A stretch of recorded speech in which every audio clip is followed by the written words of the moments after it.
let's talk about something we have all felt, that creative block. You know that awful, paralyzing feeling when you're just stuck? But what if I told you there's a way to break right through it in just 5 minutes? Well, let's dive in and find out how.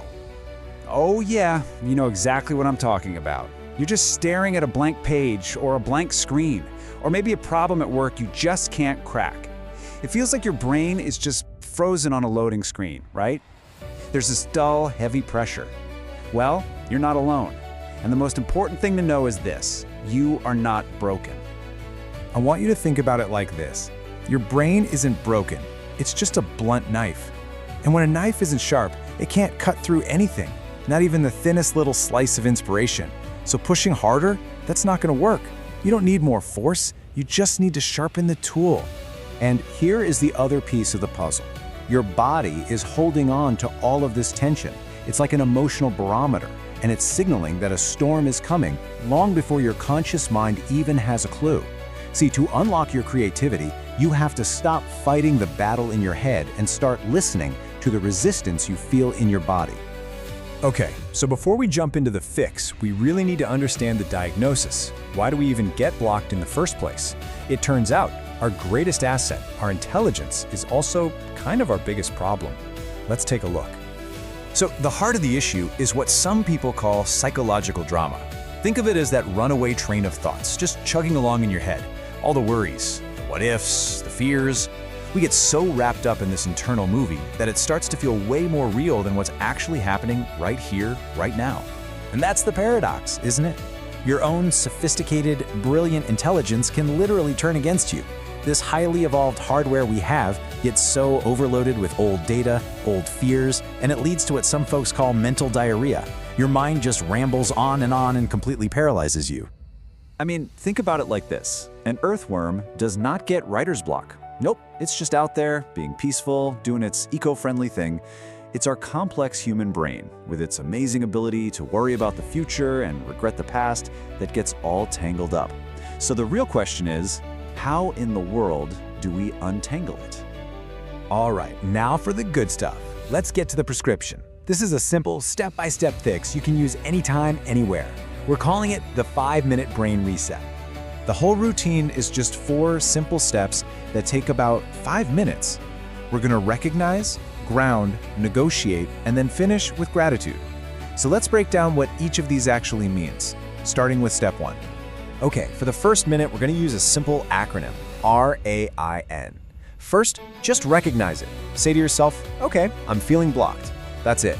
Then allow it. Let the feeling just be there without judging yourself for it. Then investigate. Where do you feel it in your body? Is your jaw clenched? Are your shoulders up by your ears? Finally, nurture. When you do this, you stop being the block and you start seeing the block. You create a little space around the problem. For the next 2 minutes, we're gonna ground ourselves. This is what pulls you out of that psychological drama and slams you right back into physical reality. Use the 5-4-3-2-1 technique. Just look around you and name 5 things you can see. Then, notice 4 different textures you can feel. Listen for 3 distinct sounds. Sniff out 2 different smells, and finally, focus on 1 thing you can taste. It's a simple act that anchors you right here in the present. Now, from minute 4, it's time to negotiate.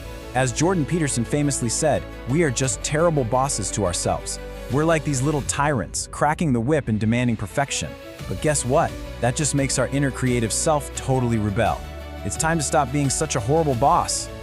So, try this. Negotiate a fair deal. Tell yourself, look, let's just do 10 minutes. Just 10 minutes of focused work. A tiny, achievable win. And after that, a reward. Something totally wasteful, like watching a cat video or just sitting on a bench doing nothing. It sounds paradoxical, I know, but intentionally wasting time is often the absolute best way to get your creative energy back. So this 5-minute reset, it's a super powerful tool. But if you want to make a real, lasting change, we have to shift our entire mindset. This is about more than a quick fix. This is about practicing how to be unstoppable. And that brings us to a really crucial point, which Oprah Winfrey captured perfectly. If you're blocked, chances are you might be a little too focused on what you can get, success, fame, recognition. She reminds us that true greatness, well, that's determined by service. It's really the difference between playing a finite game versus an infinite game. The finite game is all about winning, about being number one, but the infinite game, that's about giving. It's about being of service, about having significance. The moment you shift your focus to how your work can actually help other people, you activate what are called leadership chemicals in your brain, and those things actually boost creativity and problem solving. It's amazing. And I want you to remember this. You have a massive reserve of untapped potential. Some estimates say that about 98% of your brain power isn't even being used yet. Think about that. You become unstoppable the moment you just decide to keep going, no matter how many times you stumble along the way. And this is maybe the most profound shift of all. Reframe how you see failure.